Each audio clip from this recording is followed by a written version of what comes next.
Welcome back to the channel. If you're new here, I'm Dan, and this is English Perfectus. Stories are one of the best ways to improve your English and to evaluate what your current English level is. So that's what we're going to do right now. We're going to go through a classic story called The Velveteen Rabbit. This is a popular story with a beautiful ending that has made it stand the test of time. When you're learning English, you want to be able to understand most of what you're hearing and listening to so you can follow a story, so you can follow the context of what you're hearing or reading. But you also want to challenge yourself so that you're learning new words, so that you're getting a better understanding of the way sentences are structured. If you can understand and follow the plot of this story, but struggle with some of the vocabulary, you're probably at a B1 level. If you can understand almost everything in this story, including the words that are used, the way that the sentences are put together, you're probably at a B2 level. Some intermediate and advanced words are going to pop up on the screen as we go along with the definitions as they're used in this story. This will help you learn some lower frequency words and get used to longer sentences. And longer sentences are one of the key differentiators between B1 and B2 English. B1 English is very straightforward with short sentences. When you start getting into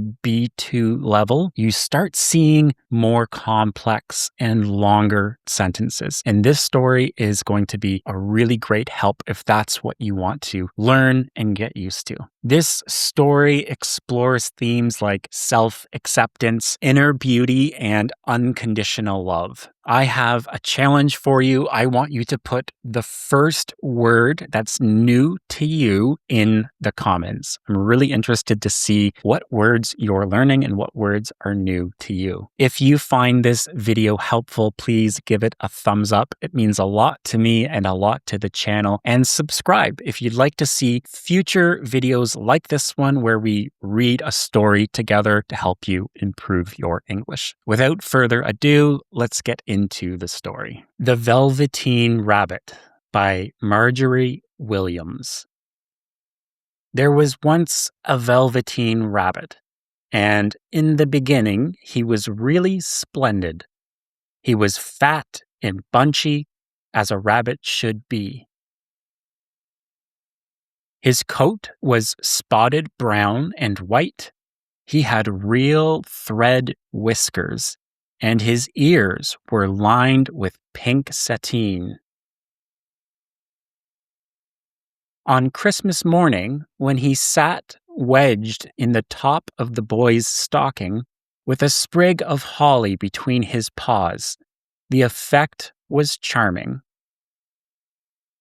There were other things in the stocking: nuts and oranges and a toy engine and chocolate almonds and a clockwork mouse. But the rabbit was quite the best of all. For at least 2 hours, the boy loved him, and then aunts and uncles came to dinner, and there was a great rustling of tissue paper and unwrapping of parcels. And in the excitement of looking at all the new presents, the Velveteen Rabbit was forgotten. For a long time he lived in the toy cupboard or on the nursery floor, and no one thought very much about him.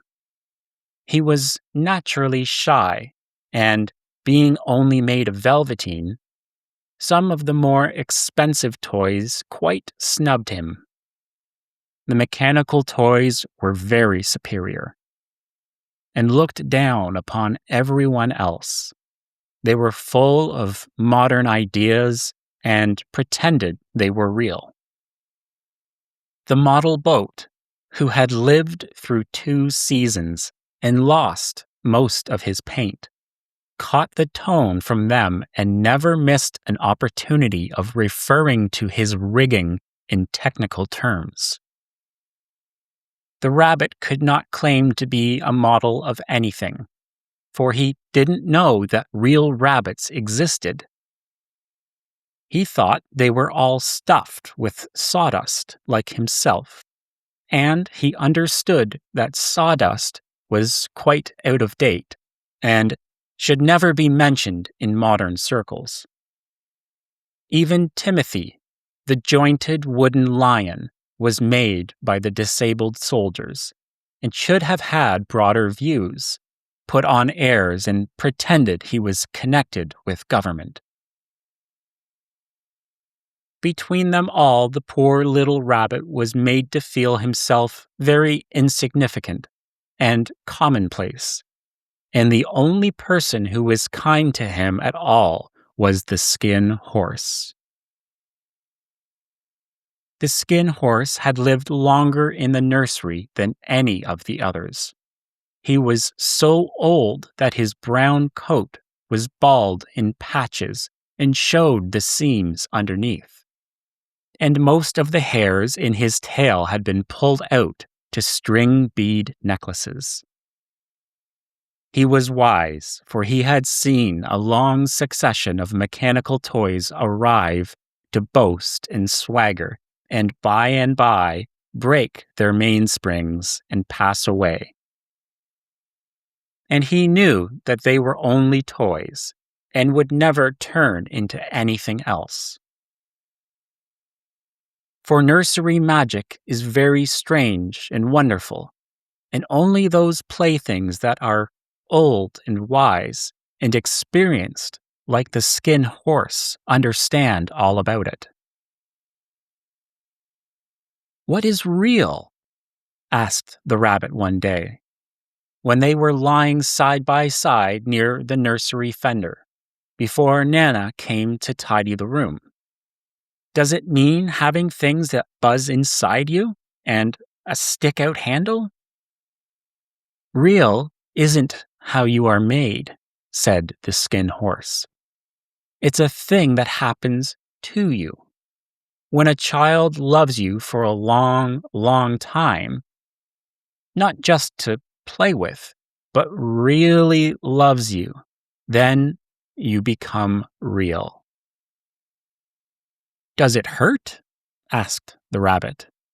"Sometimes," said the skin horse, for he was always truthful. "When you are real, you don't mind being hurt." "Does it happen all at once, like being wound up?" he asked, "or bit by bit?" "It doesn't happen all at once," said the skin horse. "You become. It takes a long time. That's why it doesn't often happen to people who break easily, or have sharp edges, or who have to be carefully kept. Generally, by the time you are real, most of your hair has been loved off and your eyes drop out and you get loose in the joints and very shabby. But these things don't matter at all, because once you are real, you can't be ugly, except to people who don't understand." "I suppose you are real," said the rabbit. And then he wished he had not said it, for he thought the skin horse might be sensitive. But the skin horse only smiled. "The boy's uncle made me real," he said. "That was a great many years ago. But once you are real, you can't become unreal again.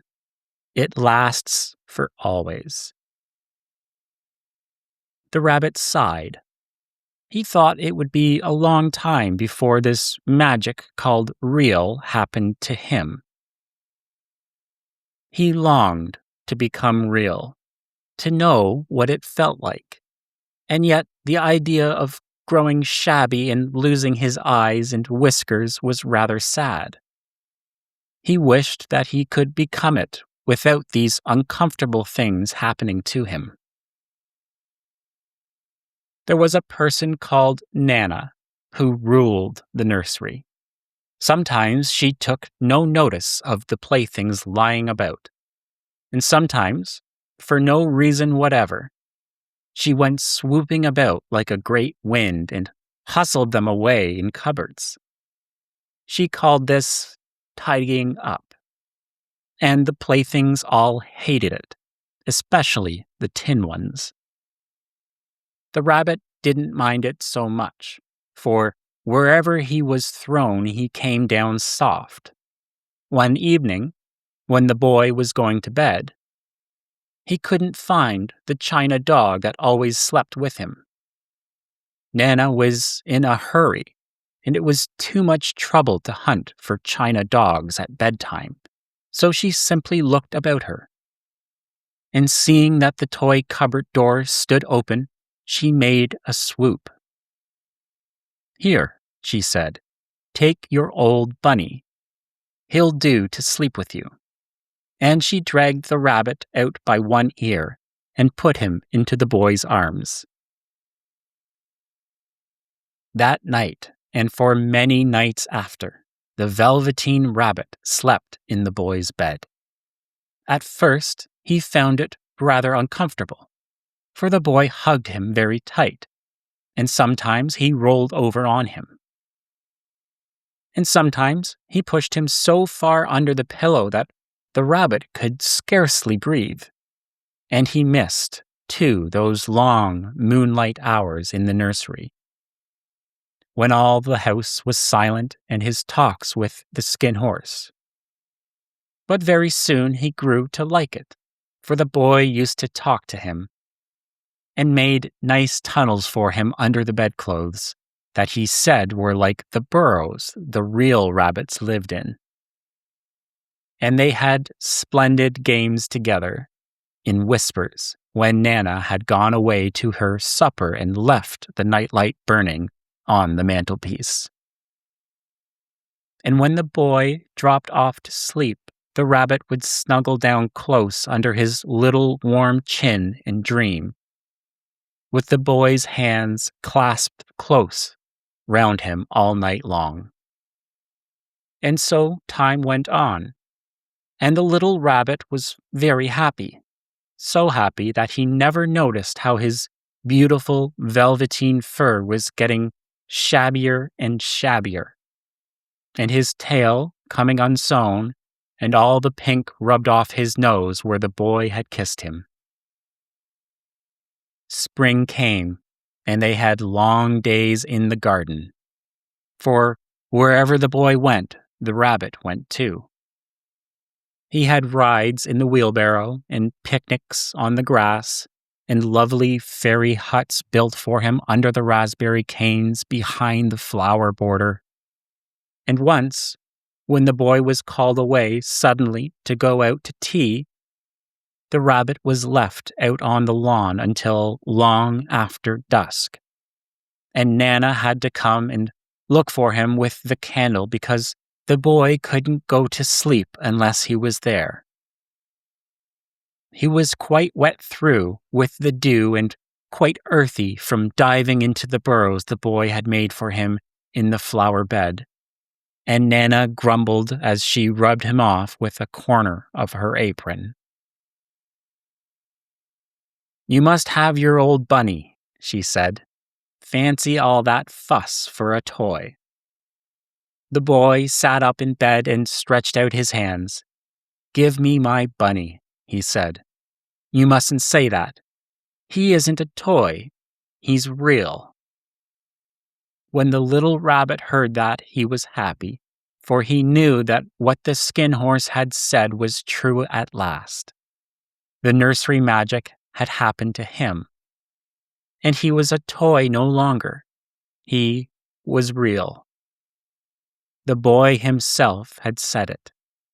That night he was almost too happy to sleep, and so much love stirred in his little sawdust heart that it almost burst. And into his boot-button eyes that had long ago lost their polish, there came a look of wisdom and beauty, so that even Nana noticed it next morning when she picked him up and said, "I declare if that old bunny hasn't got quite a knowing expression." That was a wonderful summer. Near the house where they lived, there was a wood, and in the long June evenings, the boy liked to go there after tea to play. He took the Velveteen Rabbit with him, and before he wandered off to pick flowers or play at brigands among the trees, he always made the rabbit a little nest somewhere among the bracken, where he would be quite cozy, for he was a kind-hearted little boy, and he liked Bunny to be comfortable. One evening, while the rabbit was lying there alone, watching the ants that ran to and fro between his velvet paws in the grass, he saw two strange beings creep out of the tall bracken near him. They were rabbits, like himself, but quite furry and brand new. They must have been very well made, for their seams didn't show at all, and they changed shape in a queer way when they moved. One minute they were long and thin, and the next minute fat and bunchy, instead of always staying the same like he did. Their feet padded softly on the ground, and they crept quite close to him, twitching their noses, while the rabbit stared hard to see which side the clockwork stuck out, for he knew that people who jump generally have something to wind them up. But he couldn't see it. They were evidently a new kind of rabbit altogether. They stared at him, and the little rabbit stared back, and all the time their noses twitched. "Why don't you get up and play with us?" one of them asked. "I don't feel like it," said the rabbit, for he didn't want to explain that he had no clockwork. "Oh," said the furry rabbit, "it's as easy as anything," and he gave a big hop sideways and stood on his hind legs. "I don't believe you can," he said. "I can," said the little rabbit. "I can jump higher than anything." He meant when the boy threw him, but of course he didn't want to say so. "Can you hop on your hind legs?" asked the furry rabbit. That was a dreadful question, for the Velveteen Rabbit had no hind legs at all. The back of him was made all in one piece, like a pincushion. He sat still in the bracken and hoped that the other rabbits wouldn't notice. "I don't want to," he said again, "but the wild rabbits have very sharp eyes," and this one stretched out his neck and looked. "He hasn't got any hind legs," he called out. "Fancy a rabbit without any hind legs." And he began to laugh. "I have," cried the little rabbit. "I have got hind legs. I am sitting on them." "Then stretch them out and show me, like this," said the wild rabbit, and he began to whirl round and dance, till the little rabbit got quite dizzy. "I don't like dancing," he said. "I'd rather sit still." But all the while he was longing to dance, for a funny new tickly feeling ran through him, and he felt he would give anything in the world to be able to jump about like these rabbits did. The strange rabbit stopped dancing and came quite close. He came so close this time that his long whiskers brushed the Velveteen Rabbit's ear. And then he wrinkled his nose suddenly and flattened his ears and jumped backwards. "He doesn't smell right," he exclaimed. "He isn't a rabbit at all. He isn't real."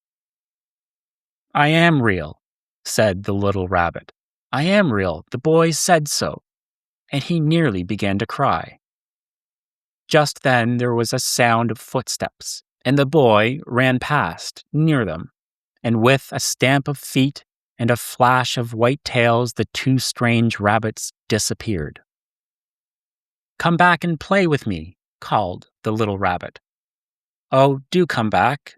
I know I am real." But there was no answer. Only the little ants ran to and fro, and the bracken swayed gently where the two strangers had passed.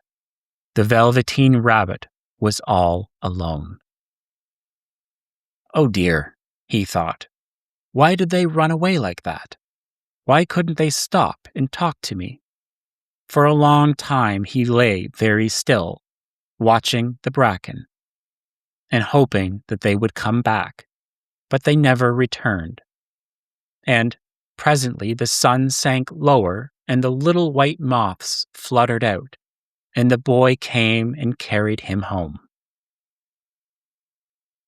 Weeks passed, and the little rabbit grew very old and shabby, but the boy loved him just as much.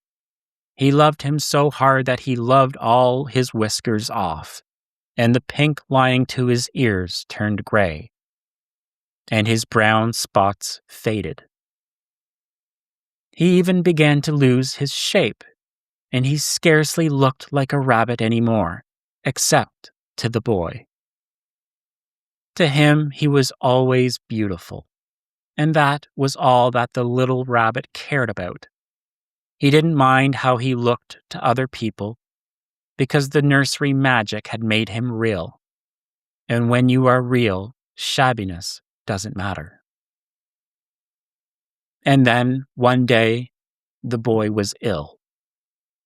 His face grew very flushed, and he talked in his sleep, and his little body was so hot that it burned the rabbit when he held him close. Strange people came and went in the nursery, and a light burned all night. And through it all, the little Velveteen Rabbit lay there, hidden from sight under the bedclothes. And he never stirred, for he was afraid that if they found him, someone might take him away. And he knew that the boy needed him. It was a long, weary time, for the boy was too ill to play, and the little rabbit found it rather dull with nothing to do all day long. But he snuggled down patiently and looked forward to the time when the boy should be well again, and they would go out in the garden amongst the flowers and the butterflies and play splendid games in the raspberry thicket like they used to. All sorts of delightful things he planned, and while the boy lay half asleep, he crept up close to the pillow and whispered them in his ear. And presently, the fever turned, and the boy got better. He was able to sit up in bed and look at picture books, while the little rabbit cuddled close at his side.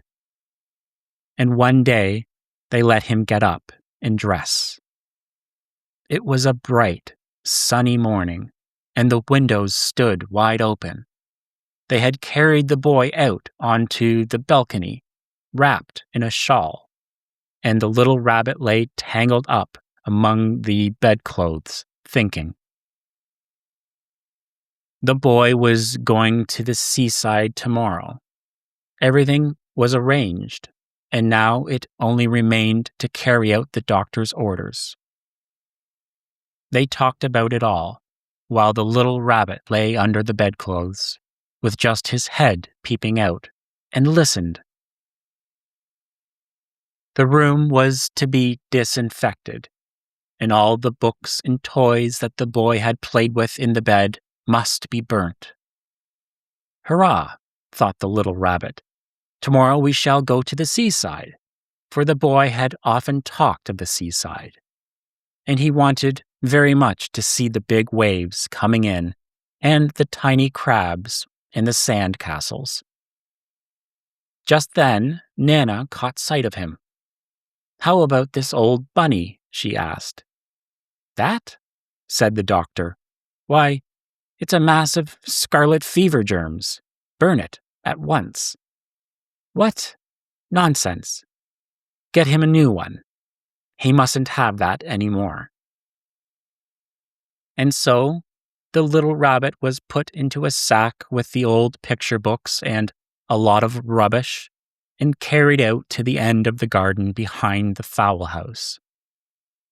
That was a fine place to make a bonfire, only the gardener was too busy just then to attend to it. He had the potatoes to dig and the green peas to gather, but next morning he promised to come quite early and burn the whole lot. That night, the boy slept in a different bedroom, and he had a new bunny to sleep with him. It was a splendid bunny, all white plush with real glass eyes, but the boy was too excited to care very much about it. For tomorrow he was going to the seaside, and that in itself was such a wonderful thing that he could think of nothing else. And while the boy was asleep, dreaming of the seaside, the little rabbit lay among the old picture books in the corner behind the fowl house, and he felt very lonely. The sack had been left untied, and so by wriggling a bit he was able to get his head through the opening and look out. He was shivering a little, for he had always been used to sleeping in a proper bed, and by this time his coat had worn so thin and threadbare from hugging that it was no longer any protection to him. Nearby he could see the thicket of raspberry canes, growing tall and close like a tropical jungle, in whose shadow he had played with the boy on bygone mornings. He thought of those long, sunlit hours in the garden, how happy they were, and a great sadness came over him. He seemed to see them all pass before him, each more beautiful than the other. The fairy huts in the flower bed, the quiet evenings in the wood when he lay in the bracken and the little ants ran over his paws, the wonderful day when he first knew that he was real. He thought of the skin horse, so wise and gentle, and all that he had told him. Of what use was it to be loved and lose one's beauty and become real if it all ended like this? And a tear, a real tear, trickled down his little shabby velvet nose and fell to the ground. And then a strange thing happened. For where the tear had fallen, a flower grew out of the ground. A mysterious flower, not at all like any that grew in the garden. It had slender green leaves the color of emeralds, and in the center of the leaves a blossom like a golden cup.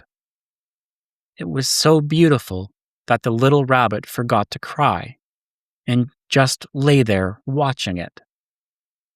And presently the blossom opened, and out of it there stepped a fairy. She was quite the loveliest fairy in the whole world.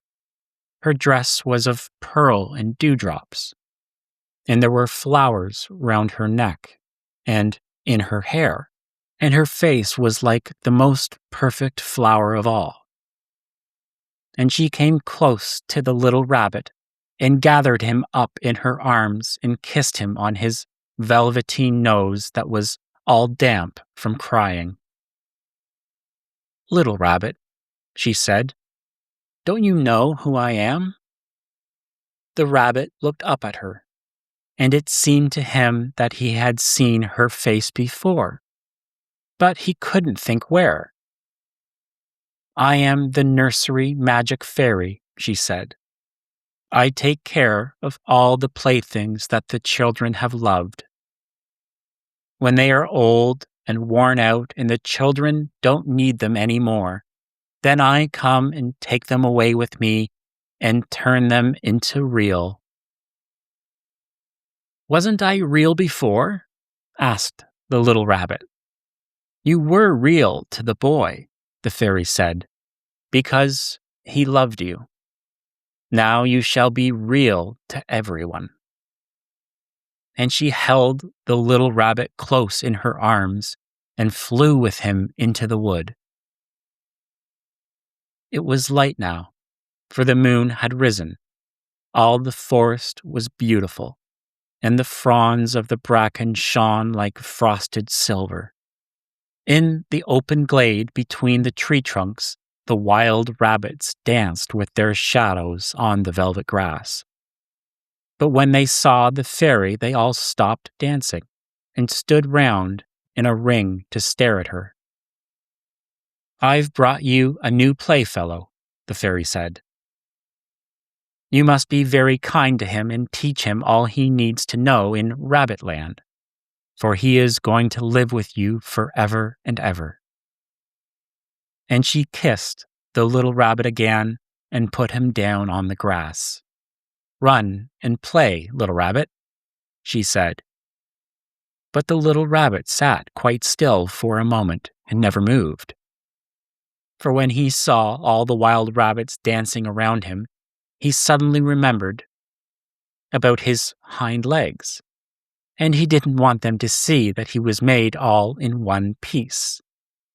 He did not know that when the fairy kissed him that last time, she had changed him altogether. And he might have sat there a long time, too shy to move, if just then something hadn't tickled his nose, and before he thought what he was doing, he lifted his hind toe to scratch it. And he found that he actually had hind legs. Instead of dingy velveteen, he had brown fur, soft and shiny. His ears twitched by themselves, and his whiskers were so long that they brushed the grass. He gave one leap, and the joy of using those hind legs was so great that he went springing about the turf on them, jumping sideways and whirling round as the others did. And he grew so excited that when at last he did stop to look for the fairy, she had gone. He was a real rabbit at last, at home with the other rabbits. Autumn passed and winter, and in the spring, when the days grew warm and sunny, the boy went out to play in the wood behind the house. And while he was playing, 2 rabbits crept out from the bracken and peeped at him. One of them was brown all over, but the other had strange markings under his fur, as though long ago he had been spotted, and the spots still showed through. And about his little soft nose and his round black eyes there was something familiar, so that the boy thought to himself, "Why, he looks just like my old bunny that was lost when I had scarlet fever." But he never knew that it really was his own bunny, come back to look at the child who had first helped him to be real.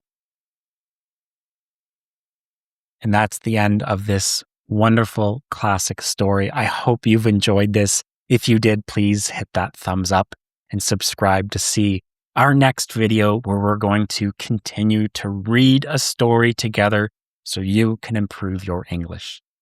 Until next time, take care.